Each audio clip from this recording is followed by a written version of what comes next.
क्या सच में भगवान भोलेनाथ को चढ़ाया गया दूध बर्बादी है, या फिर हम और आप अपनी परंपराओं को बिना समझे ही फैसला सुना देते हैं? देखिए, हर सावन, हर महाशिवरात्रि पर यह सवाल बार बार उठता है। सोशल मीडिया से लेकर कई घरों में बहस छिड़ जाती है।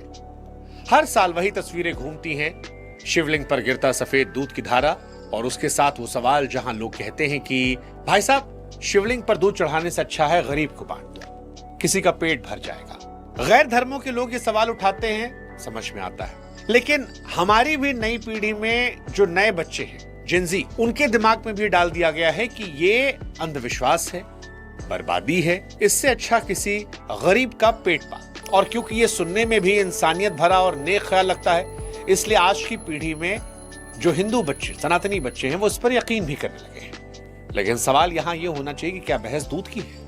बहस इस बात की है कि क्या हम श्रद्धा और जिम्मेदारी को एक साथ जी सकते हैं? अगर आस्था बर्बादी है तो हमें तय करना होगा कि उसकी कीमत क्या है, और ये कौन तय करेगा?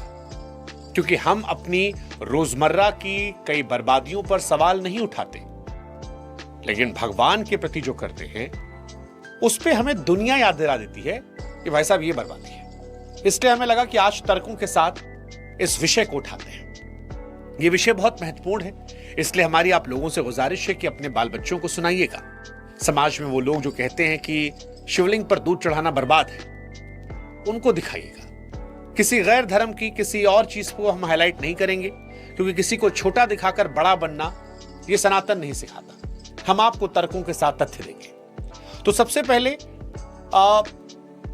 क्यों दूध चढ़ाया जाता है, उसके लिए आपको समुद्र मंथन की कथा समझना पड़ेगा। क्योंकि जब हम किसी परंपरा पर सवाल उठाते हैं तो हमें उसके मूल को टटोलना चाहिए। इतिहास और ग्रंथों में समुद्र मंथन एक बहुत बड़ी कहानी मिलती है। जब सृष्टि को बचाने के लिए महादेव ने हलाहल जैसा भयानक जहर पिया था, तो उनका पूरा शरीर आग की तरह तपने लगा था। जहर की उस जलन को शांत करने के लिए देवताओं और ऋषियों ने उन पर जल और दूध की शीतल धार चढ़ाई थी। आज हम जो दूध शिवलिंग पर चढ़ाते हैं, वो महादेव को शुक्रिया कहने का हमारा एक तरीका है।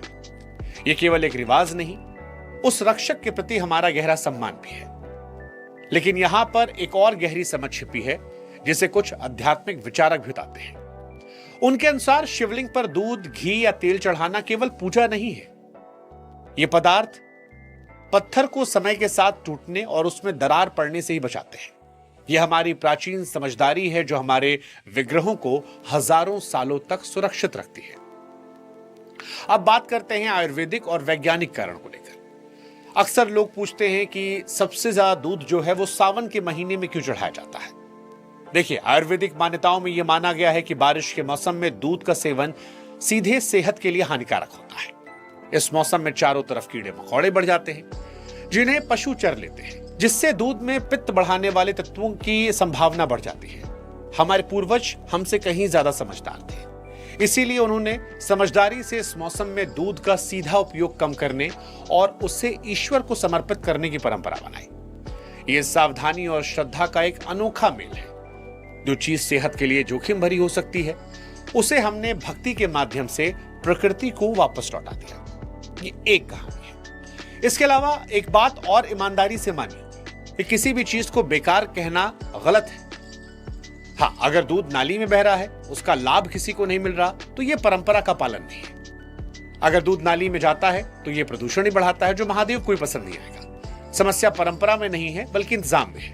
आज देश के कई मंदिर यह दिखा रहे हैं कि अगर इरादा नेक हो तो आस्था और सेवा साथ साथ चल सकते हैं। जैसे बेंगलुरु में गंगाधरेश्वर मंदिर में दूध को छाछ में बदलकर भक्तों को बांट दिया जाता है। उज्जैन के महाकालेश्वर मंदिर में इसे इकट्ठा करके पशुओं और गौशालाओं में भेजा जाता है, और मनकामेश्वर मंदिर में इसे खीर बनाकर गरीबों में भी बांट दिया जाता है। ये उदाहरण साबित करते हैं कि हमें अपनी जड़ों को छोड़ने की नहीं, बल्कि व्यवस्था को आधुनिक और जिम्मेदार बनाने की जरूरत है। मुझे अभी भी अपने बचपन की कहानी याद है कि दादी हर सोमवार को मंदिर जाती थी, छोटा लोटा दूध लेकर, लेकिन सारा दूध शिवलिंग पर नहीं चढ़ाती थी। शिवलिंग पर चढ़ाया, और अगर कोई बाहर बैठा दिख गया तो उस थोड़ा बच्चे को दे दिया। देखिए, आप पूजा और करुणा दोनों को साथ साथ लेकर चल सकते हैं। जहां गहरी आस्था और सामाजिक जिम्मेदारी साथ चलती है, वहीं सच्ची पूजा और एक अच्छे समाज का जन्म होता है। अब एक सवाल व्यक्तिगत पसंद पर भी है, आस्था पर सवाल उठाना। भारत जैसे समाज में दूध हमेशा से संपन्नता का प्रतीक रहा है। हर इंसान अपनी मेहनत की कमाई का एक हिस्सा अपनी पसंद और खुशी पर खर्च करता है और उसे ये करने का पूरा हक भी है। जब कोई अपनी खुशी के लिए महंगी कार खरीदता है, छुट्टियों पर लाखों रुपए खर्च करता है, कहीं पार्टी करता है, तब उसे उसकी पसंद कहा जाता है और कोई सवाल नहीं पूछता। इसी तरह अगर कोई भक्त अपनी मानसिक शांति के लिए महादेव को दूध चढ़ा रहा है, तो वो किसी का हक नहीं छीन रहा, वो अपनी आस्था को जी रहा है। एक मजबूत समाज वही जो अपनी जरूरतों को पूरा करे और जड़ों को भी ना छोड़े। ऐसे में उसकी आस्था पर सवाल उठाना ये भी तो अच्छी बात नहीं है।